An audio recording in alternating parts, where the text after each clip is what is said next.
Welcome to the Drink O'Clock podcast, where interesting people from all walks of life sit down for a drink and a conversation. Each week, Drink O'Clock features a diverse range of guests who share their stories, expertise, and insights. Hosted by Rob Max AVV Valencias. This podcast is the perfect way to unwind and hear from some amazing people over a refreshing beverage. So, sit back, grab your favorite drink, and enjoy the conversation on Drink O'Clock.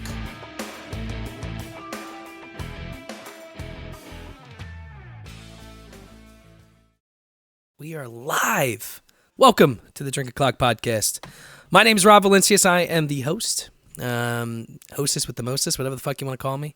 And so this is pretty unique. I don't know if I've had anybody, and this is episode 78, 77, somewhere around there. I don't know if I've had anybody with your specific background, Eric. So I have Eric with me. And how do you say the lab product's name? Is it Sictus? To be honest, I don't know. It's a Latin word. So I never said it. I just read it. And I was like, oh, it's safe to appropriate because it means to know or understand something. And so when I was getting into the reagent test making game, I figured that was like an appropriate name because using reagents allows us to know something that we previously didn't.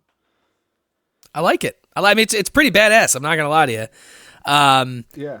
And your thing is detectled.com is kind of your baby there, right? I mean, I just made that like recently, but when the whole like reagent thing and the whole Citus, I think it's called Citus though. That's what Citus. I've been saying. Okay. But that's not. I don't know for a fact though. I just say it. Never been confirmed. But I when I first started getting into it, I actually was making drug testing kits. I made something called Ehrlich's reagent and something called Marquise reagent, and they identified indoles or amines, and you could presumptively identify what drugs you bought if you didn't know. And interesting. I thought that would be something that was popular, and it already was popular. I just identified that people were buying it on Amazon. So when I made it, I made a better one. It came in two parts, and one part is a strong acid, the other part is the part that actually changes color. So when they're combined, they have a limited shelf life. You have to refrigerate it. But when I had them separate, they lasted much longer. So it just was a better value. So I was like, oh, I'm going to get in this, I'm going to tear it up and make some money here. And then the story of everyone, right? Yeah. I mean, that's what, we grew up listening to rap music. Like, they tell you to get money. So I'm like, okay, I agreed. Like, and so I was feeling this, and I was selling it for about 3 months. And then Amazon took it off. They said, this is a drug paraphernalia. You can't sell this. Interesting. So I wrote them a letter about how they could potentially have other uses, but I think they probably read the card inside, which told you all the drugs you could test. And then they said, hell no, like you're not selling this. Yeah. And that's how I got into lead, because lead testing reagents are something that's historically been very profitable. Very overpriced, actually. And so when I saw that 3M was selling a product that was $5 per test, I knew that I had a great opportunity to just smoke a huge company that was asleep at the wheel. And that's not something I appreciate, because like if people don't buy lead testing kits because they're $5 a test, they're not going to find out if they have lead, and then their kid's going to get lead poisoning. And then we got an ongoing problem with lead poisoning, which is no good. So I know you said you're drinking coffee. I just got done work, so I'm drinking liquor. Yeah. But cheers, brother, with your coffee there. Yeah. Cheers. Cheers. It's too hot to drink, to be honest. I'll burn my mouth. I'm like really weak against hot drinks, and I'm really weak against alcohol and drugs because, I've had a history of using drugs. How do you think I started making those drug testing kits? I knew all about it, and that's not something that's good to know all about, I know a lot about drugs, not because I do drugs. The only thing I've ever done in my life is smoke pot, and I feel like pot's pretty harmless unless you're like doing it, every day, like 9 times a day. But you got me. My brother is a recovering heroin addict, so yeah, and it's look, man, once you get hooked, it's a disease, and I'm a firm believer in you're one day at a time. And look, my brother's died. I've talked about this in my podcast. He's probably died 7 times. Narcan has saved his life, probably 7. if not more. And it got so bad, like our local ambulance people knew who he was, and that's never a Wow. good sign. No, it's not like the shop where you get your hair cut. Yeah. No, you're like, hey, Rob, what's up? No, Yeah. it's more like, oh, this Haven't guy's seen you in dying. a Let's bit. Yeah. like, He's always doing this. yeah. Come on, man. Again, Yeah. Um, I got lucky but though. When I got into the opiates, I was in high school, and so I was only for like the first 2 years of college. I was like hooked on doing them really bad, and I only wound up doing heroin for like 3 months. And that's probably like the best amount of time to do it because like I definitely did it, but like you know, yeah, I mean, it's better than like years veins or anything. Yeah. Yeah. And then when I got to rehab, I'm like, I'm ready to get off of this, and they're like, you're not ready. No one gets off of this. I'm like, are you guys serious? I'm done. So that's the best strategy in my opinion. And that was it. You never went back. Yeah, no, yeah. They kept on trying to force feed me those Suboxones, but it made me feel not sick, and I understood like I gotta be sick. Like I've been getting high so frequently, like if I'm not feeling unhealthy for a little while, I'm not getting better. Like I need to get through this to get back to baseline. Yeah. I want to do that as quickly as possible, and so I just read a book, great book by the way. It was called Pillars of the Earth, and Okay. it was just like a historical fiction about like a mason or something, some family, or there's a house, a church, and they're building it. It was this cool book though, but I read that book straight every day. I'd read it for like a week. I just felt like shit, but then I felt fine after that. Actually, no, I felt bad for like a year. Actually, I felt like really not so good physically for like a year. But Yeah. eventually, like my sweating calmed down and my nerves calmed down, and I got a grip. And but it takes some time, and I could imagine that it is hard if it's available. So Well, any advice dude, would the just be to fentanyl get shit away. is like what's rampant now, dude, and it's Yeah. cheap. I missed and that people too. are dying, like Yeah, quickly. yeah, that wasn't even a thing. This was in 2010 to 12 when this was happening. So it wasn't even a thing. I didn't even know. I think I got fake Roxy's like once, Wow. and I called the guy I mean, out. good I'm like, that tasted weird. good for you though, man. Not everybody can just fucking pull out like that, and I think a lot of it, and it's kind of wild to think because a lot of the a lot of the drugs that are illegal and shit like that, right? A lot of it's like, hey, you're gonna get hooked, and if you stop, you're gonna go through withdrawal. What people don't realize is, yeah, the withdrawal blows, but there's nothing that's gonna kill you with the withdrawal. But with alcohol, it can kill you. The withdrawal symptoms. That's how And wild it is. benzodiazepines. Yeah, and I mean, when you really think about it, it's like something that's so recreational. I could go down the street, fucking buy it, no one's gonna look at me sideways. And if I was addicted to it, I could fucking die from withdrawal symptoms with alcohol. The Suboxone shit's crazy too with the heroin addicts. My brother was on that for a long time, and I think he's actually still. I think he still takes it. I think he like. I don't know what it is. It might be a different form of it, but he puts it in his mouth and it dissolves. Yeah, that's the type. Yeah, that's the type. Yeah. So he's Or still you doing get that. a shot. Honestly, Some of it works for some people, but for me, I knew that. Like sometimes I would say I'm going on a sub diet for this week because it was opiates are really expensive. So if I didn't have a lot of money, I'd be like, okay, I'm not going to be sick. I'm just going to buy a bunch of Suboxone and just take that. So I already was equating it with like that behavior, and I think that the zeitgeist of being addicted is one that needs to be completely obliterated, and that's kind of hard to do. But like once it's done, like I just happen to be pretty good at just quitting stuff. Like I'm good at just stopping things and not doing them again. And I think it's because of this experience, because I realized like if I go back to this, I'm screwed. I'm not going to be able to inject drugs like that safely. Like you can never do it safely, but if you practice every day for 8 months doing oxycodone intranasally every day for 8 months, you're going to have a pretty strong tolerance. And it's unlikely that you're going to overdose just by injecting it, let's say, or taking a stronger opiate like diacetylmorphine, heroin.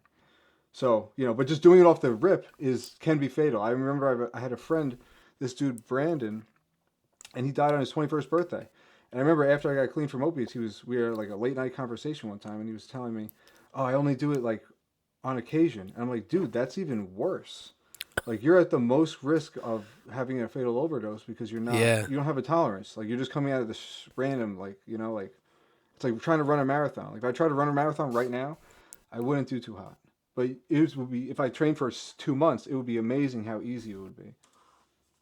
Yeah, it's crazy. It's crazy to think like just how much like I'll give you an example. I've talked about this before on my podcast too, but caffeine. I was a big. I still drink a little bit of caffeine, but I was drinking energy drinks, dude, every day, two a day for almost 20 years. It was like 18 years, Wow. and that was Yeah. my thing. And people equated energy drinks like in my office. He's like, that's the energy drink guy. You know, I don't really like You're a coffee. I rep. mean, yeah, like I'll drink it, you know, Yeah. but it was never really my thing. And I've tried it multiple times, and I stopped. I just went cold turkey in terms of just I haven't picked up an energy drink since I said, all right, I'm done.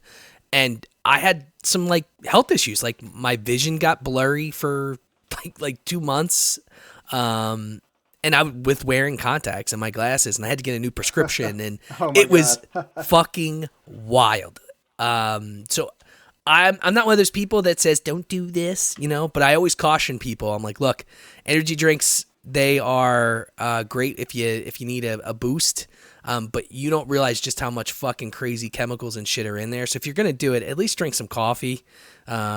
It's at least natural to a certain degree. Yeah, yeah. And it's not gonna fucking make you go kind of blind for a while. I mean, dude, for me, it was an eye-opening experience, literally. Yeah, literally, you had to open your eyes wider for Yeah, that. like, dude, it was wild, and I always tell people like you have to be careful. I try not to do too much in terms of, you know, as you get older, man. I'm gonna be 38 this year. Like, shit just doesn't function the same way. You can't fuck your body up like you did in your early 20s. And you're like, yeah, fuck, I'm gonna live forever until you hit 38, and then you're like, oh fuck, I'm not gonna live forever, you know. And, that's when you find out shit. But let's talk a little bit about you. I know we kind of talked a little bit about your background, but you know, talk to me about how long have you been doing this. Tell me a little Sure. bit about like maybe your credentials and your experience. And you kind of went into a little bit, but let's start there before we get into the meat and bones of the lead stuff. Yeah, for sure. All right. Yeah, I mean, my credentials are just really like harvested from the environment naturally. I went to college. I did that whole thing the first 2 years of college. After that, I transferred to another school, a slightly better one that I couldn't get to off of the rip out of high school, and graduated from there with like a soft uh, degree. It wasn't any hard science stuff. It was just like business, psychology, and political science. And then still it wasn't taking it too seriously, but took it more seriously in around 2014, 2015. That's when I, actually graduated from college. And then I wound up just working with my dad. He's a Mason. Okay. And I'm like, this is a hard job. A, Yeah, it's definitely a it, tough job, man. it doesn't pay very well. B, and I'm like, then I started really messing up when I started reading like all these books about economics. I'm like, whoa, I'm trading my time for money, and this is not a viable strategy. I got to get into the like manufacturing stuff business. And so I flirted a little bit with, Alibaba and like buying stuff off of there. And I got somewhat familiar. I remember the first thing I bought was a bunch of grinding blades because we went to this guy's mason shop, and I'm like, all right, I'm buying some blade.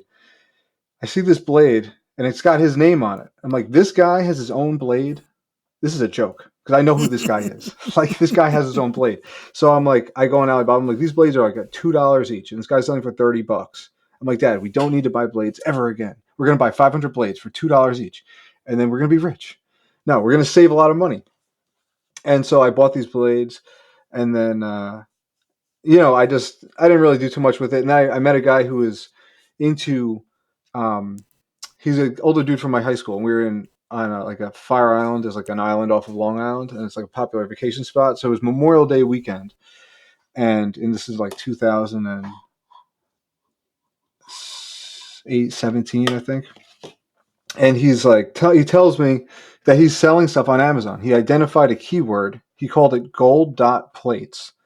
And if that sounds weird, it is. But if you search gold dot plates, you'll find a bunch of paper plates, stuff that looks like this, but it would have gold dots. And it was like I don't know what you would call it, like a aesthetic that would match with other party accoutrements. And then people would buy that, and a bunch of balloons and like, napkins that match, and they would have a party that matches.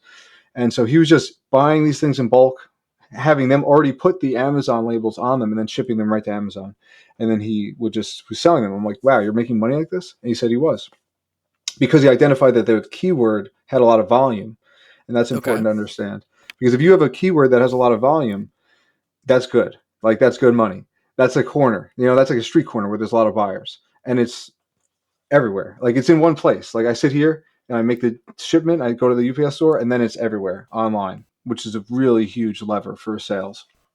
So I said, I can do better than this, because this guy is just selling something that anyone could buy in China. There's no like exclusivity there, and he's not having a disproportionate markup because he's not actually making this stuff. He's just buying it for whatever it actually costs. So I understood that at the time, that vertically integrated businesses, like ideally like a cartel, where you own the means of production from the very bottom of production to the very like highest level, I guess you could say, or like the street selling, Yeah. like D2C brands that manufacture their own goods from scratch will make the most money if they outsource minimal labor to other people. So I figured, okay, I'm going to make these reagents. I launched those reagents in August. So whatever Memorial Day weekend is like May, maybe early June, something like that. So it was like took like a couple months, but like I didn't even find it right away. Every day I was on the computer for like hours, and I was just like searching every nook and cranny of my brain to find a niche that was unique enough that not everybody knew about it. Like, everybody sells chopsticks on Amazon. Like, there's a million people selling these cups. Like, you're never going to make money selling cups. You got to sell Yeah. something.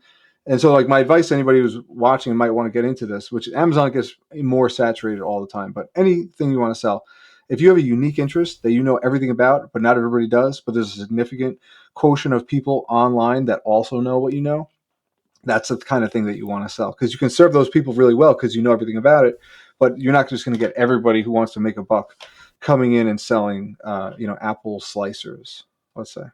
Yeah. Interesting. Yeah, I almost did the Amazon thing myself, maybe 3 or 4 years ago, and it was saturated then. And I'm like, I don't know if I have the time to like analyze all the products and do all that shit. I'm an entrepreneur myself, obviously. So like, I have my hands sometimes in random shit, just fucking around. But I haven't found that one thing for me, I think, yet, that I want to really like dip my toes in, so to say. So why lead? I know you kind of Yeah. hinted on that, and Well, I think that's that's pretty unique. yeah, no, I mean, and so yeah, once they took the Amazon thing away, I was like, I'm out of a job here, so I got to find something new. And so they took that down in December, and by February, I had found the lead testing kits, and I said, this, I don't have one around here, but the 3M lead check swabs were over-engineered, and they were over-engineered for the specific purpose of excluding competition. The chemical doesn't stay stable in water, so you couldn't just make a liquid solution like a spray, for example. It had to be Hmm. mixed on site. So they made it so you could crush one that had liquid, crush one that had powder, shake it up, and then rub it. And it almost looked like a cigarette filter that you would squish this concoction through, and then you rub it, and it would turn red. So I just saw, like, yeah, these guys are smoked. Like, 3M purchased a patent in 2011. There was still like 10 years on it at that time, and it had gotten EPA recognition. Which right after they recognized it, they changed the rules, which actually stated that the test had to be negative below 5,000 parts per million, which is still pretty high, but it's all like a regulatory thing. But so anyway, I figured lead was just a great product to sell, and I didn't really understand like what, like, I'm like, yeah, people just might want to test for lead. Like, who cares? Lead is bad, but what's the big deal? And I didn't even realize this for a couple of years, because I also, at the same time, actually, in that same February, I found about smelling salts. And smelling salts are even better than lead tests to sell, for money anyway. It's like really fast and easy to make them.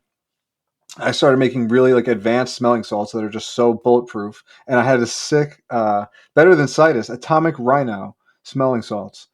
Like the best branding possible for smelling salts. That's And cool. well, yeah, the logo is killer too. So I was like cleaning up on the smelling salts, and then the lead tests, they started to sell too, but not as much. But then I started getting some comments on the lead tests, and they were like, really like emotionally jarring. They're like, oh my God, like we found lead. Like my heart sank. That was one I remember, early one. Like my heart sank. I found red on the paint on the window my son was like chewing on. And, Oh. like it's like, I'm like, wow, that's like crazy. And I'm like, this is Well, a I really have a good question thing. there. Why Yeah, is your yeah. kid chewing on the windowsill? But Hey, apparently it's pretty common. I mean, if I was a kid, I was really, looking for something to chew. I guess it's like face height. I don't know. And people say, here's I a big guess. myth that you might hear, that lead is sweet. It's not always sweet. Paint, it doesn't taste sweet. Only lead acetate, which was used in the Roman times to sweeten their wine, was sweet. So this is like there's a lot of misconceptions about lead. And not everybody Okay. approaches it from a scientific standpoint, which is like understandable because they all have different experiences that lead them there. And so everybody has like some bias. And like my only bias is I want to sell you a test kit. And I think that like testing, like if you can test and know, that's great. Like that's the best thing that I can do for you is actually sell you this test kit, because now like you previously don't know, like is this lead? I don't know. I'm going to test it. Okay. It is or it isn't. Then you move on. Yeah, it's like a yes or no. There's no like inconclusive. Well, with the swab, sometimes it's a little confusing because the surface could be dirty. It might be a little bit difficult to find out, uh, but with the glowing test, that's when I really kicked it into overdrive on the lead test, because I found out about that, through a contact I know at Columbia University. And there's some people out of the Netherlands who had repurposed technology originally devised for solar cell manufacturing. And this is getting more random by the second I understand that. Nah, dude, I'm But interested, man. so the reason that it's used in solar cells and the same reason that the lead glows when you shine the ultraviolet light on it. And so when the chemical contacts the lead, it converts it into a semiconducting form of lead. And semiconductors are used in solar cells because they have basically like room to like push electrons out and Hmm. then through like a conductive layer and then into the other side. And so that's how you get an electric charge to come out of a solar cell, more or less. So they had this technology, and then they were trying to patent it, and I'm like, this is the same crap again. Like people trying to patent lead testing technology when it's really almost kind of like insulin in a Yeah. way. And the people who invented insulin, there was like one guy on the squad who's like, we're not patenting this, guys. Like, do you know that if people don't have this, they will die? And like we just need to like blow it up, and like so many more people get saved from this, because people who have type 1 diabetes would just not live past like 7 because they would get diabetic ketoacidosis. Yeah.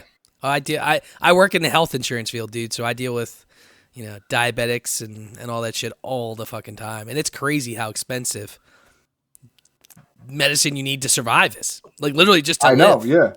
It sucks. I don't think it's right at all. I mean, like obviously like we got money and it's a big part of like life, but like when it gets mixed in with like you'll die if you can't afford this, it's like what the hell?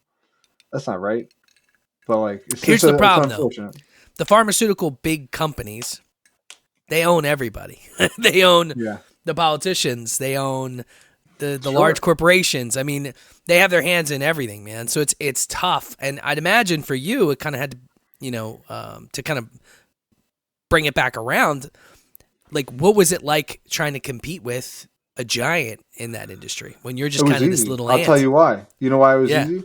Because I realized that right off the bat. I'm like, I'm nobody. Nobody's gonna believe that this is a product worth buying. And the first ones that I made, they didn't even look good. They didn't even look good. They were very basically made by me. I designed the logo, and I designed the whole label myself, and I put them in this tube.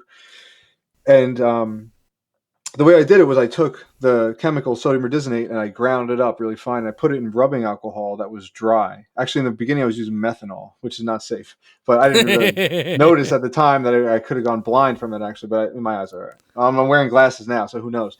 But You'll find I out in take 20 this. years. Yeah, I will. So I took the sodium rhodesonate, I threw it in that methanol, I mixed it around, and I dipped just regular Q-tips in there. And then the Q-tips absorbed the liquid and got a little dirty with the sodium rhodesonate. I let them dry, and then you could dip them in vinegar. And so this is where I really had an edge, because now I'm selling dry swabs in a package of 30.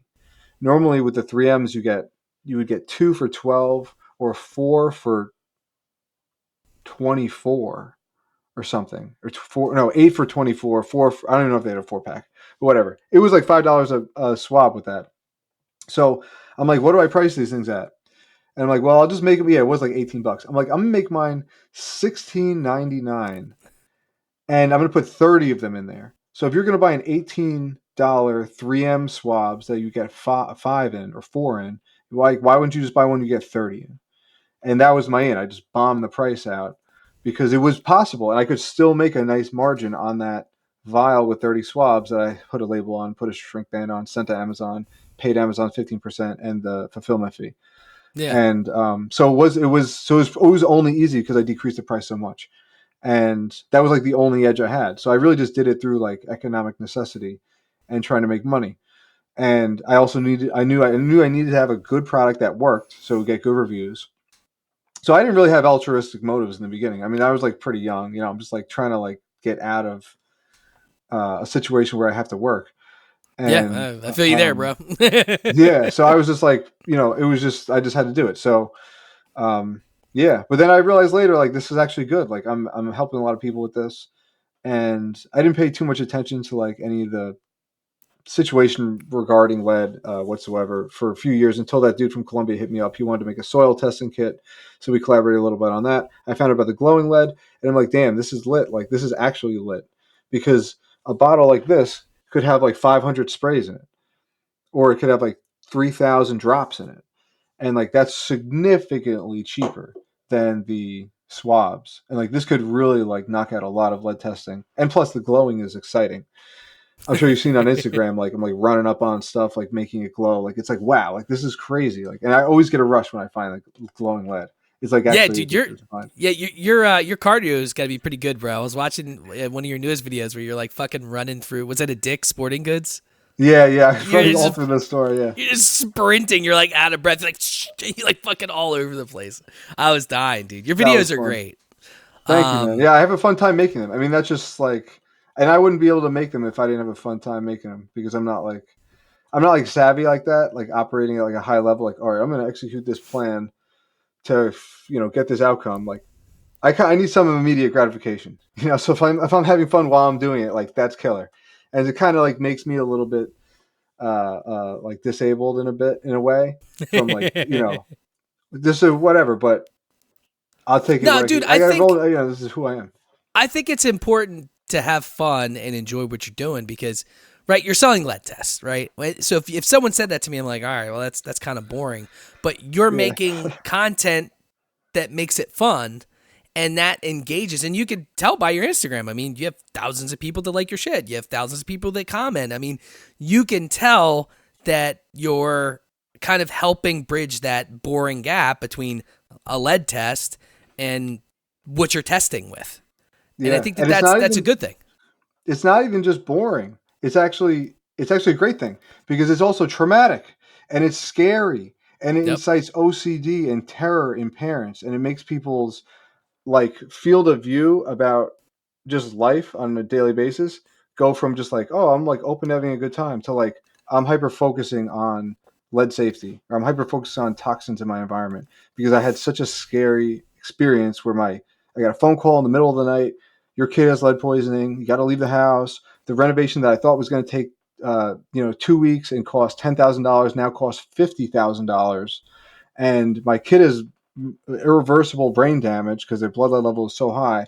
So this is like really freaks people out, and it's like terrifying. And if you look at the other like lead influencers out there, there's really only one, Tamara Rubin, Lead Safe Mama. Like she had a horrifying experience in the early 2000s, and she's sharing it. She's still not worked through it. She's still sharing it with everybody, and like was getting like 5 million views a year, like a year and a half ago when I met her, because she had criticized my swabs, and I was like, oh man, like this lady's like the lead mafia. I feel like she's like the OG lead person. Like I gotta, And she's like probably got appease like her. a huge like following that's like it's like a Taylor Swift type shit, right? Pretty much, and she really Yeah. rules them with an iron fist. If you f up in the group and say something she doesn't agree with, you'll just be banished. She'll just block you. She's a very Jesus. blocky person. Like, you know, you have to. It's very like, 1940s No soup for Germany. you, 1 year. Some Yeah, it's Seinfeld serious. shit. It's serious over there. And she actually just blocked me yesterday because I posted some videos about. We're having a little beef right now, actually. So the way so check it out. So I meet her. I pay her some money to get a face to face with her. It was like $350. I'm like, okay. We ended up talking not for an hour, for like 3 hours. Like, becoming like friends or whatever. Talking. She starts telling me about this Subway campaign she wants to do. She says it's going to cost 90 grand, and she's going to buy Subway ads that say your baby bottles have lead. So I'm like, I don't know about that, but I was feeling really bad at the time, and I'm like, wow, this is like, uh, this is serious, and I'm really empathizing with this person, and I was also like tripping all the time too. So I'm like feeling this like, hey, I'm feeling you right now, like I feel really bad, and it's not a good way to do business, kids. Just to point out, you can't empathize with random people who you don't know, and then give them a bunch of money and expect them to do what you would do, because like especially in the business world, like I wouldn't even do that with family. I know. Well, I'm an idiot though. I'm not good with money at all. The only good thing I'm do with is actually making it, but like holding on to it and not spending it recklessly is not something I'm good at. But anyway, so I got into it with her. I started giving her a bunch, and then eventually she just turned on me when she realized she couldn't get any more money out of me, basically. Jesus. And so now I'm like, she doesn't even want to do the advertising, because that 90K was supposed to be for advertising for this product, but she's kind of trying to dub me on that. But we'll see how it pans out, because I don't know. She's wild, but because I didn't want to do this. I didn't want to do this. I wanted to be anonymous. I didn't want to go on the internet, because I haven't used social media since like 2014 probably. I stopped using it, and I was like, this is crazy addictive. Dude. I hate social media. I used to love it. I don't even like Instagram, school, dude. Everybody loves Instagram. I only use Instagram because all of the people that I would interview, they want to communicate through Instagram. They want to use Instagram, and I'm like, I fucking hate Instagram. You're not hooked on it though? You don't start scrolling, you're like, wow, I never seen that before. Wow, I'm a Twitter guy. Okay.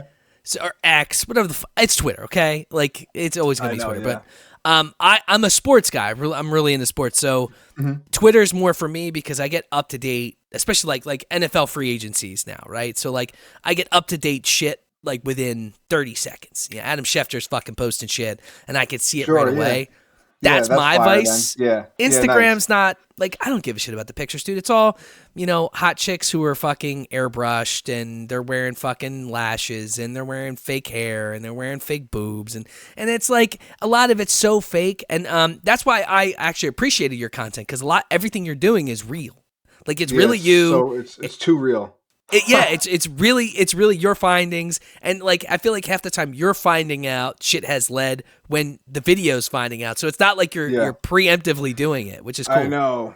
Sometimes Billy back here, he records the shit, and sometimes he's like, "Do it again." I'm like, like I don't know how to act. What am I gonna say? Hey guys, this is the first time I'm doing this. Just testing for lead. Oh my god! Like if I don't do it like freestyle, I can't really fake it. I just have to go in and just do it the first time, and maybe that's just like a bad habit from school. Like I would love not editing my papers and just sending them in. I'm like, I just wrote that. I'm sending it. I'm done. I'm out of here. I know I'll get a passing grade. I'm done. I'm not rereading it and like fixing it. Like they can read it.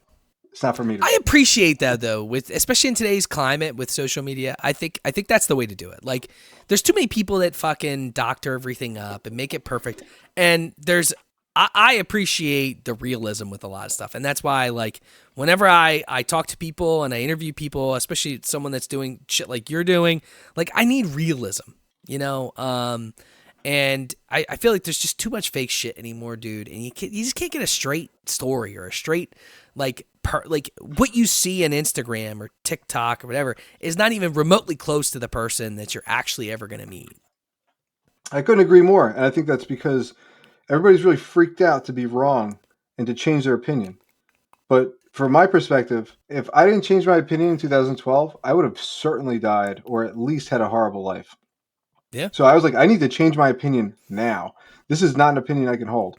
And so after that, I was kind of desensitized to being wrong. I'm like, up in a debate situation, and I'm like, okay, yeah, that's a fair point. I understand. I'm changing sides. I'm no longer disagreeing. Like we can move forward together. And that's like a really potent thing in business and in life. Like if something's not working, being in denial of it is the last thing that you want to be doing, because that just does nothing. Yeah, it just leads to empty arguments, and then you never finish what you need to finish. For sure. And that's why in the lead situation, I got it going on because I don't have any alliances to anything. Like lead testing with chemicals, like it doesn't always work, but it doesn't have to always work. It's like a seatbelt. It's not an argument to not wear a seatbelt that it's not going to save you from every car accident. But Yeah. it's so stupid not to wear one just because it doesn't always save you. Like if you're driving 200 miles an hour, all right, maybe it doesn't matter if you're wearing one or not. But if you're just driving around town, like you probably want to wear one if you want to avoid serious injury or some hassle or whatever. So, they have limitations, but they're kind of like they're pretty sensitive. Like actually what's funny is the initial limit from the CSPC, that's the Consumer Product Safety Commission, in the early 70s was 600 parts per million. And that's about what chemicals can detect at. And the government actually raised that to 5,000 parts per million in the early 90s when they started to pay for people's houses to get fixed up if the government was paying for their housing. So like any HUD properties, Yeah. like you might call them like project housing or something, they Section would 8. actually go in. Yeah, Section 8. Yeah, they would go in there with an X-ray gun and they would scan the walls. If they found lead over that limit, they would just pay to fix it because they figured the people in there are getting poisoned, and that's like a national security threat. Basically, like you can't have a lead poisoned population. That's bad for the country because the people are going to have lower IQ. They're going to have higher incidence of crime. Actually, they're going to have more cardiac liability getting older with lead poisoning, and ADHD and stuff like that.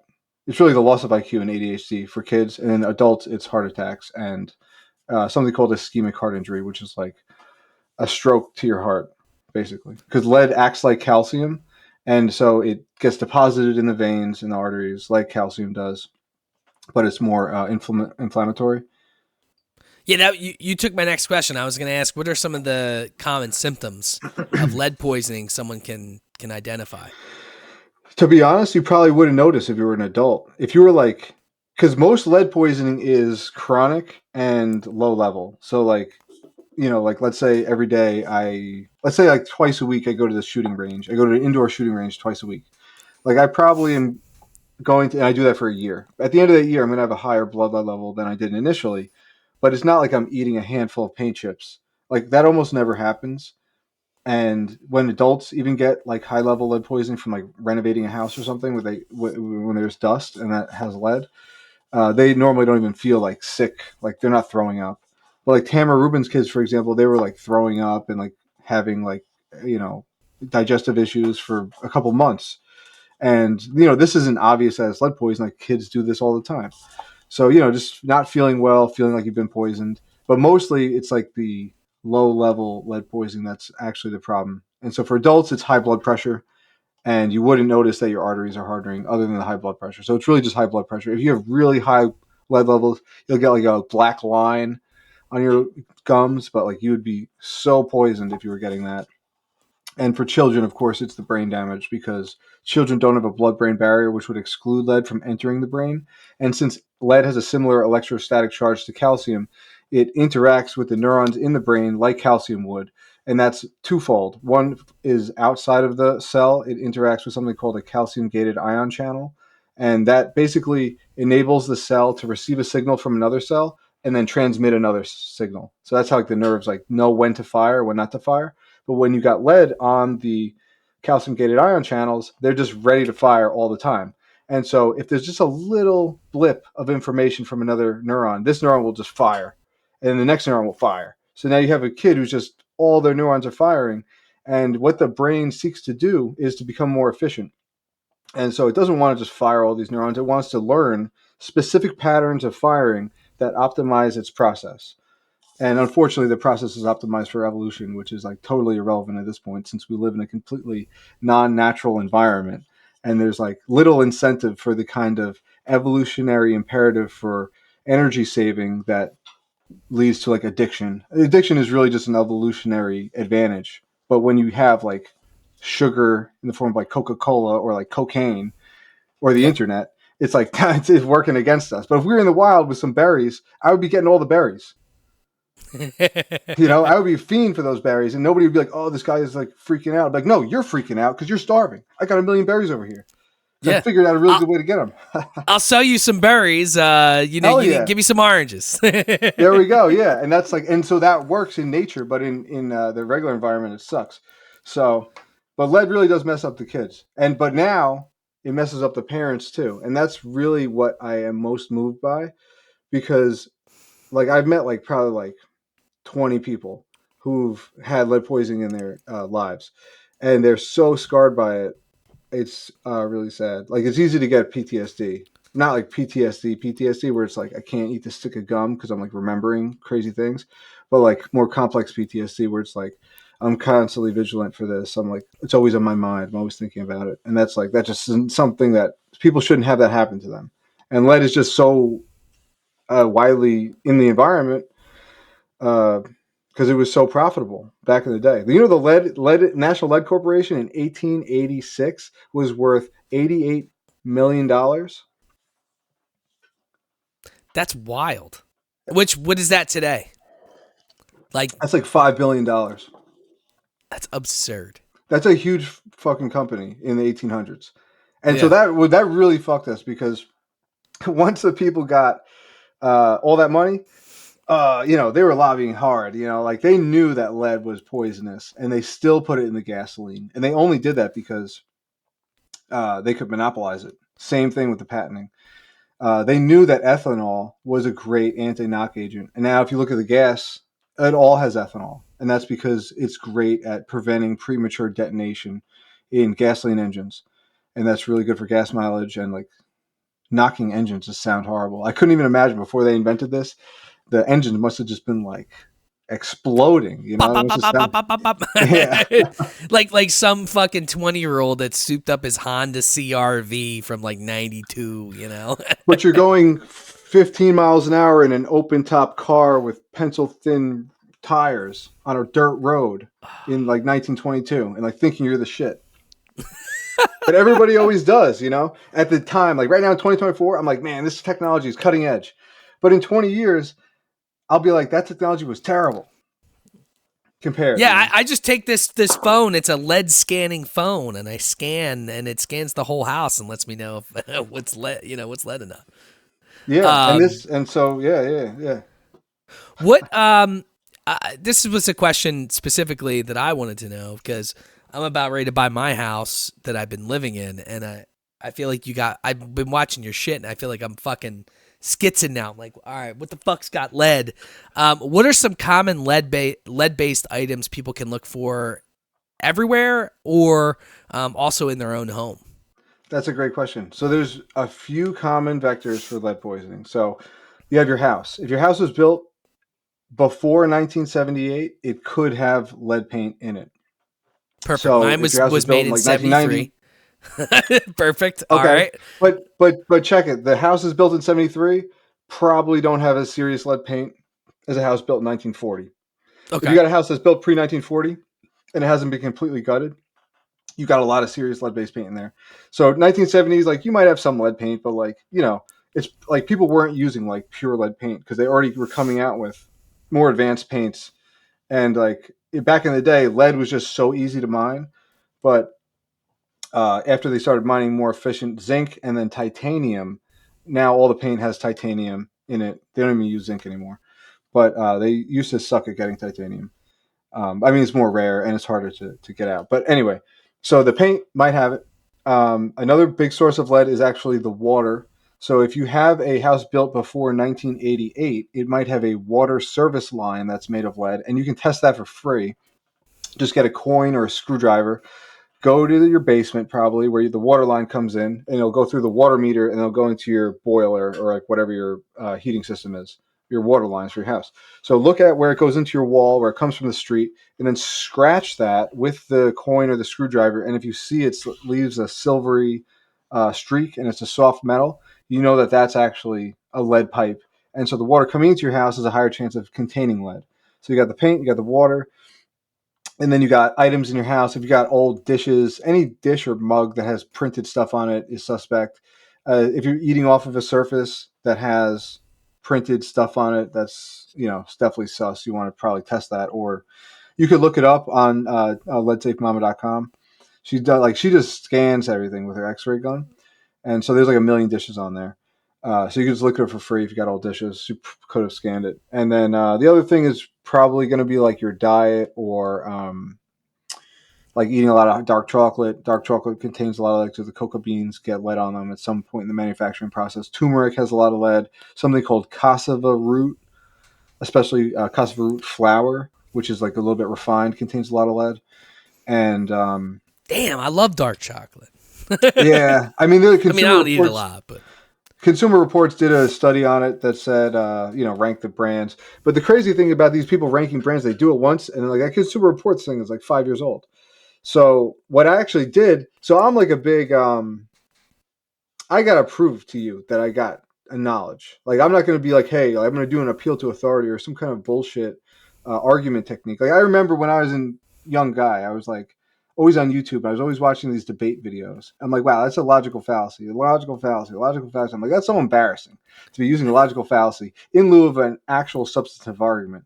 So when I'm doing this lead stuff, like I always vie to have the best information actually. And that's why I got like 2 XRF guns. And now I got on order this sick machine called an atomic absorption spectrometer. And that uses a tube furnace that it heats up the sample in and shines a light through it and then reads the light and then tells you how much lead is in the sample. So I can detect lead down to half a part per billion, which is super sensitive. For reference, the limit for lead in bottled water is 5 parts per billion. So that's pretty damn sensitive. And it is kind of disturbing that there's a limit for lead in bottled water. Like you'd think the bottled water is like always going to be safe, but there's a you 5 took parts the per words billion. out of my mouth. It's like, Yeah. that's all I drink is bottled water. Because the lead got everywhere. When they had the lead in the gasoline, it got everywhere, like everywhere. Because we were burning 250 million gallons of water per. Sorry, we were burning 250 million gallons of gasoline per day, and there was 2 grams of lead in every gallon. So that was like 500 million grams of lead every day into the That's atmosphere fucking crazy, dude. for years. And so it used to be not in the soil at all. And now it's in all the soil. All the soil that I've ever scanned had some lead in it. And that's just because it got everywhere. So it's in all the food, it's in all the water, pretty much, but not in levels that because we excrete lead every day. Like it's a heavy metal, it builds up, but like we do get rid of it. So, um, you know, so my point is that I'm going to scan all the dark chocolate. I'm going to scan all the freaking baby food. I'm going to scan all these food products and all this stuff that we actually consume. Because yeah, like lead paint is dangerous. Lead objects that you might have, like old wires, probably have lead on them. Like I saw a dude who bought my test kit. He sent me a video of an old like Nintendo controller with the wire was wrapped around. It was glowing green. And I was like, damn, like. Damn, Nintendo. What the fuck, man? I know, yeah, but everybody was doing it back then. Like, there's barely regulations now. So, at the end of the day, I guess don't freak out too much about it. But it's all about just decreasing the consumption of it as much as reasonably possible and avoiding the super pitfalls, which really primarily are paint. So if you do have lead in your house and you wind up like stripping the paint, like it's going to make dust and then you're going to inhale the dust and like dust's going to get everywhere. So they always say if you do something with lead, always wet the surface first. Use a spray bottle. No dust. I just took that course last weekend. And the fucked up thing is, it's a free course. It's not free. It's actually $125 a person. But it was free for people in Ulster County, New York, because they have so much lead poisoning that it actually pays for them to just pay for people to take this course and give away cleaning supplies to landlords and give away cleaning supplies to residents. Jesus. I can imagine because they have some fucking old buildings there. I mean, at least I know, like, my house was completely, like, ripped to the studs for the most part, and they That's redid great. the house. Yeah. So I think I'm okay then. All right, I feel a little bit better. Yeah, But yeah. There's not I lead in couldn't- every house. I got to Mad Houses recently, and they don't all have lead. I'm like kind of disappointed because I'm looking for a house from like, look at this, it has lead. But it's not always the case. And like my house was built in 1968, I think, and it doesn't have. It had like a little bit of lead, but like 10 times lower than the limit. But like, you know, it's not. It's just you just don't want to get if you have a window. So here's the most dangerous situation: if you have a window, a stair tread, or your deck, or the inside of a door jamb where the door hits. If those surfaces have lead, it's going to make dust. Every time it hits, every time you rub that window up and down, it's going to make some lead dust. And that's where you really get a lot of people get lead poisoning from that. But if it's just on the wall, you can just paint over it. But if it's getting friction, you can't really paint over it. So it's like, Interesting. yeah, That I've done makes so much sense. lead stuff. So it's like absolutely insane. That makes sense. So let's talk a little bit about your products. How does your lead products work? And I know you just had a new one released, so talk a little bit about that and what differentiates that from your older product. Sure. So the first one was the sodium rhodesonate based swab. So you just took the swab, dip it in vinegar, wipe it on the wall. If it turns red, that means that you have lead. Or if you're testing metal, it could turn red for zinc too. So there is some degree of false positive there. And the reason why is because it's just a simple chemical reaction, just like those drug test reagents. When you react the sodium rhodesonate with the lead or with the zinc, let's say, it's just forming like a non-crystalline substance that is a certain color. So that's not that specific. But the nice thing about the spray test is that it's not forming an anamorphous solid. It's forming a crystal, and the crystal can only be formed under certain conditions. And this is the semiconductor that we were talking about earlier. So, Yeah. like the solar cell people wish that this would react with anything, but it doesn't. It only reacts with lead, and that's because I don't know. That's just how it goes. You know, like that's how it is in the world, and that's a very lucky thing I think, because it is just the bomb. It's actually methylamine. Methylamine hydrobromide is the active ingredient. So in order to make this test kit, I had to jump through a million freaking hoops. I had to call the DEA, talk to them, which, as you could imagine, wasn't the most fun experience for me. Dealing with the government in general is Yeah, awful. yeah. I was So so bugged out calling them, but they were actually really nice. The field agents that I met, they were not like scary at all. I'm like, all right, these guys are like, not they like didn't what the laugh at my TV says. yeah, they didn't laugh at my jokes though, like at all. I'm like, you don't have any humor about this, and they're like, no. Well, I didn't say no. I didn't actually say that, but it was like, it Yeah. was a tough crowd to make jokes about meth, but I guess meth isn't really that funny if you think about it. They probably deal with it a little more than we would. 100%, 100%. Like the meth that they deal with isn't like watching Breaking Bad on TV and be like, oh wow, meth is crazy. It's like Oh, man, where can I get some of maniacs that and to keep me up for a day? yeah, drug gangs. So they were cool. So so you take the methylamine hydrobromide, you mix it in with rubbing alcohol, dry rubbing alcohol, and then you apply it to the surface, and then it has enough of like an electrostatic charge that it actually grabs the lead, forms a cage around it, and then that crystal is tiny. They call them quantum dots, and they could be only 50 atoms per crystal. And it's like phenomenal because small crystals grow fast. So they are generated like instantly. And then when you shine the UV light on it, it glows green. So the first test, you had to dip the thing, rub the thing, then look at it and say, is that dirt or is that red? And like it works, especially if you take proper care, clean the surface, etc. But with the spray, you just spray it wherever you spray it and shine the light. So like I never thought I could advertise the I thought I could never advertise the swabs because it's so boring. It's so boring. It's not exciting. Swabbing Yeah. the surface. It's like, this sucks. And then you find out you have lead. You're like, damn it, I've lead. Like that blows. But like when you Yeah. spray and then you're like shining the light and you spray it and you're like, wow. Like it's kind of fun. It's pretty fun to actually watch that conversion happen in real time, especially for me because it wasn't always glowing when I was working on it. Like I did a lot of like having to mix it and trying to make it safer and trying to make it more effective, and it didn't always work. It didn't work like 95% of the time. So when it did, I was really excited about it. But yeah, it's still fun, because you can go into a store and you just go like this, and like now I know if there's lead if I'm shining the light on it. And the other one, Yeah. you'd be swabbing, and you'd be like I'm already bored. Yeah. So it's so this is a much better value. Like I said, I had 30 swabs, and that like blew the price up. This is like up to 5,000 drips in one freaking bottle, and this bottle is only like $25. So like the price is just like astronomically low now, and so it's great. I'm really excited for people to just like use this more. I've only been selling it for a week, and I got about 1,000 orders in a week. So Yeah, I hopefully, mean, you changed your whole website too. which I thought was pretty cool. I was getting used to your website, and then when I went on the day that you guys were updating, it was all fucking changed. I'm like, oh shit. Yeah. I know it did It change looks good. rapidly. Yeah, it did. Thank you. Yeah, my girlfriend did that, and we stayed up to like 3 a.m. because I'm like on like Saturday I'm like because I started getting so stressed because everybody's like, oh, when are you coming out with this test? And I'm like, soon, Yeah. soon, soon. But then I was waiting for closing on the warehouse.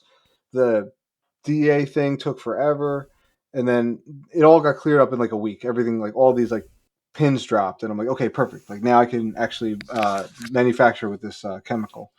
And then yeah, I did threw that together. I still have to update it again because it's like has this like surreptitious video of me just like did it one take, and it's I like saw it. It was good. It was good, man. Don't it's good don't enough. don't be Yeah, hard on yourself. it's good enough. It's good enough. But like all these things are like I know that they suck. Like actually, like if I look at professional people doing professional stuff, like there is a better iteration of all this coming, and like so I'm very like seat of my pants, submitting my paper without reading it.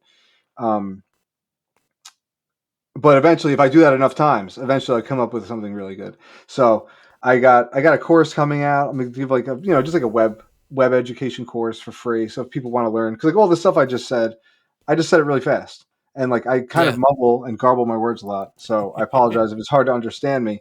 But in the course, I'm from the Northeast, bro. I talk fast and loud. I mean, it's what we do up here. So but not everybody has that experience. So I think that the people commenting are probably from like Oklahoma or something. They're like, "What are you saying?" Mississippi. Yep. Yeah. Yeah. Alabama. Uh-huh. Where it's a little Uh more slow, a little more relaxed. And I'm just like really fast. Like, and now I drank this coffee, so now I'm really in trouble. Yeah, I mean, dude, I travel for work, so I go down to the South, and I love meeting my Southern people, but they half the time they're like, "Sir, I don't know what the fuck you just said. You need Yeah, to slow down," and I'm like, I can't, yeah, Um, let's end with this. What have you run into any crazy like lead loopholes or, yeah. um, yeah, talk a little bit about that because I'm intrigued if there's anything you kind of in doing this have run into. I mean, the craziest lead loophole has got to be the baby bottle thing because so the way the Consumer Product Safety Commission ranks is a product safe or not is they do a specific test. And the test makes sense from a scientific standpoint because they homogenize the sample, which means they take the sample. You can see this right here has a white part, tan part, and blue part. So if you were to homogenize this cup, it would just all be one color, and you would mix everything up evenly. So if you scanned any single part of it, you would get the same reading, and that makes sense. Like doing science, people love homogenizing samples. Like that's great. Like if you're Yeah, going to consume something, you should homogenize it because you're going to homogenize it anyway once you consume it. But when you have a baby bottle, for example, and there's lead in this part of the paint, if you broke up this entire thing and mixed all that lead throughout, the concentration of lead would go down. Just like if you had, let's say, a great analogy that I used in one of the videos was if you had an apple and you put a little bit of salt on the outside, if you licked the salt, you could taste the salt. But if you made that apple into apple juice, you wouldn't know there's salt in there because it's too diluted at that point. So yeah, that's kind of what they do, and some of these baby bottles have so much lead on the outside that it's just totally absurd. The other crazy loophole is actually the fact that if you have lead in your house and you hire a professional lead inspector and they use their X-ray gun and let's say they find lead at 2,000 parts per million, which is about half of the limit, they'll say you have no lead-based paint, and then they'll give you your $300 report, and then they'll leave, and that's it. And you get no protection from anybody. And they've done their job; they're done. They have zero liability because they're there. A lead inspector's job is to do a surface-by-surface analysis of a home to test for the presence of lead-based paint. And lead-based paint has that specific definition, and so it kind of sucks. Like I went to those lead inspector classes too. Like I took all the EPA classes, and like everybody wants to make money, just like me when I first got into it. So I mean, I'm not blaming anybody. That's just the way it yeah, is. But nobody knows to empathize with people who got lead poisoning. Like it's just like it's an unknown thing. Like people don't talk about it really. Because like if I had kids and they got lead poisoned, I would be like, oh my god, fuck. yeah. Like that You're sucks. horrified. Yeah, Yeah, I'm horrified, and I'm kind of embarrassed. It's kind of embarrassing. It's like they all got poison ivy. Like, what are you doing? Like, you got to let your kids play in poison ivy. that's wild, man. Well, So it's really weird. let's end here. I know you just released your spray, which is exciting. I actually might buy some because now you got me fucking thinking. But what's the future hold for the company, man? Yeah, are you gonna expand outside of lead, maybe, or maybe do some what about mold tests? You got some wiggle room with mold or what? Mold tests. Mold is so hard to test for because you got to produce, like, you need a clean room, and like I'm not a clean room kind of guy. I've grown a lot of mushrooms Yeah. in my time, and like it's such a pain in the This guy ass, man. fucking knows his, dude. I can see that you know your shit. You're like, all right, I've tested multiple things. I'm not fucking getting into this space. Yeah, it's a pain in the ass. I mean, really what I want to do is ultimately do the same thing I did with this lead, is find an industry that's sleeping at the wheel, that's like casually harming people, and then just blow it up, make a better product. I would love to get into farming. I want to grow some truffles, actually. I got a crazy methodology for growing truffles that's going to Okay. be so effed up that the truffle people might come for me because it's going to take something that you couldn't typically grow truffles outside the natural environment, but I think that you could. You got to put socks on the tree, and that's all I'm going to say for now. Oh But shit, it's going to dude! be The really last guy I insane. had on my podcast, he was from India, and he was telling me all the crazy chemical, like that, like how the governments pay, like especially like India has, like they actually will subsidize farms that use chemicals to farm. Hmm. And it's wild to think like all the shit we're putting in our bodies and all these governments are subsidizing to use chemicals to put in our bodies. Well, they're probably getting paid by lobbyists who sell the chemicals.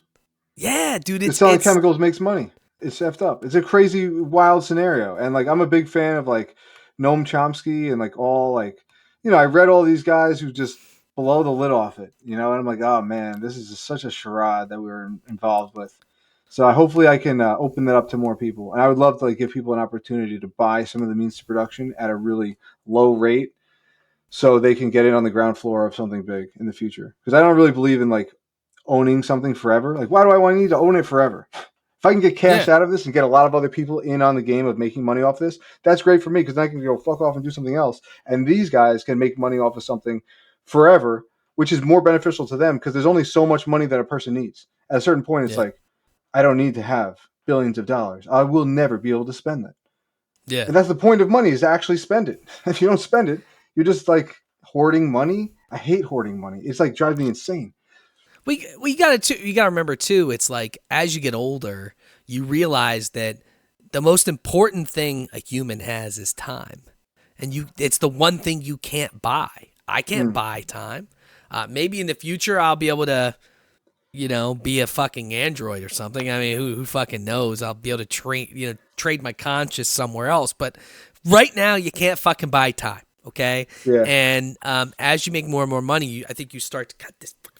You start to realize that you can't buy time, and that's a fact.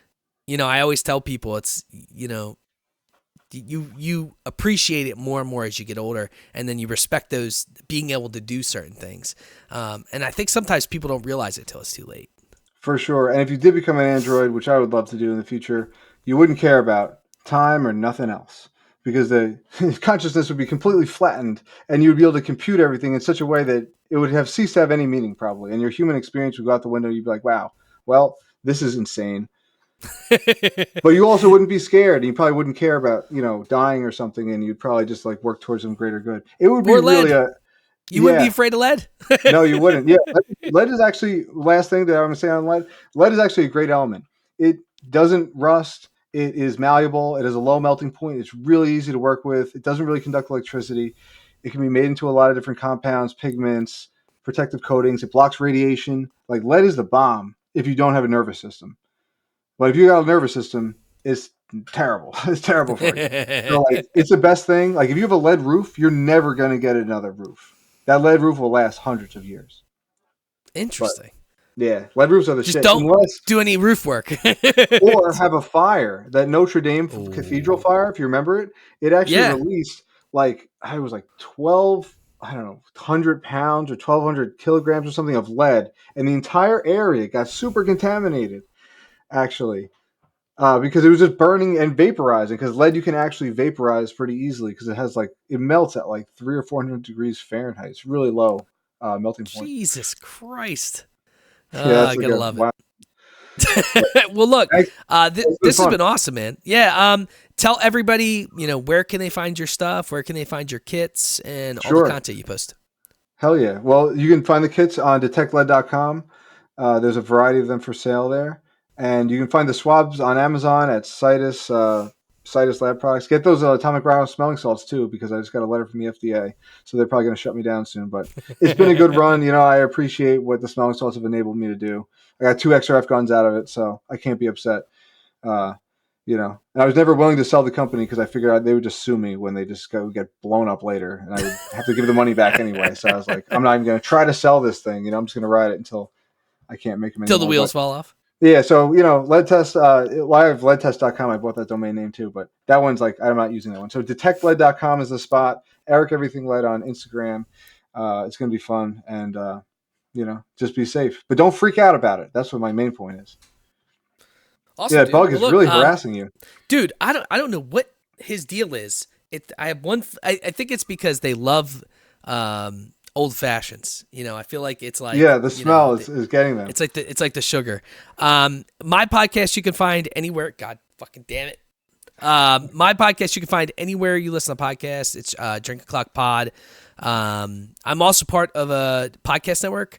It's called Deluxe Edition Network. Podcasts of the month are Bacon Is My Podcast and Beer Laws. Matt, my buddy, he runs Beer Laws, and it's I think it's TikTok Tuesdays. Those guys are fucking great. Look, man, it was a pleasure having you on, and hopefully we can do this again soon when you have a new product to launch to the market. When those trees get socks on them, I'll hop back on here again. Yeah, dude. Yeah, sock trees. I like it. Yeah, but thanks, Rob. This was awesome. And awesome, have a great day. Yeah, dude, you too. Thank you very much. All right, peace. Thanks for listening to the Drink O'Clock podcast, where fascinating people from all over the world share their stories over a drink. Be sure to subscribe to the podcast on your favorite platform to catch up on past episodes and stay up to date on new releases. If you have any comments, questions, or suggestions for future guests, the team at Drink O'Clock would love to hear from you. You can find them on most social media at Drink O'Clock Pod. Until next time, stay classy and remember, people, it's always happy hour somewhere. Cheers.